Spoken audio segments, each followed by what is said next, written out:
There comes a moment in life when noise isn't progress, when constant movement isn't growth, when being seen isn't being successful. And in that moment, you realize something powerful. You don't need the world's approval to evolve. What you need is silence. What you need is solitude. What you need is to disappear. Disappear, not to give up, but to rise up. Lock in, not to isolate forever, but to focus like never before. Rebuild, not into who the world expects you to be, but into who you were always meant to become. This isn't a retreat, it's a comeback in the making. And it starts with stepping away, so you can step into your greatest version. We live in a world addicted to attention, likes, comments, notifications, validation. But growth doesn't happen in the spotlight. It happens in the shadows. Real transformation begins when you step away from the noise and tune in to your own voice. Isolation isn't loneliness. It's strategy. It's choosing to disconnect from the distractions so you can reconnect with your purpose. The greatest athletes, the most powerful leaders, the most successful people you admire, they all had a phase where they went ghost, where they stopped showing up for the world and started showing up for themselves. In isolation, you confront your weaknesses, you face your doubts, you do the inner work that can't be done in public. And as uncomfortable as it may be, it's necessary, because you cannot build something solid on a shaky foundation. Isolation is the cocoon. It's quiet, it's dark, it's uncomfortable. But it's where caterpillars become butterflies. Once you've disappeared, once you've silenced the outside world, it's time to lock in.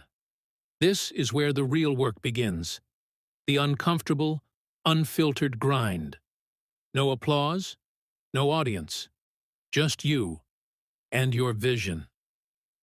Rebuilding yourself isn't about changing your appearance or pretending to be someone else. It's about going deep. It's about reprogramming your mindset, confronting your flaws, sharpening your strengths, and realigning with your values. You lock in by setting new standards, not goals, standards. You shift your focus from motivation to discipline, from talking about it to doing it, from being interested in growth to being committed to evolution. This phase is lonely, but it's powerful, because no one can take away what you build when no one's watching.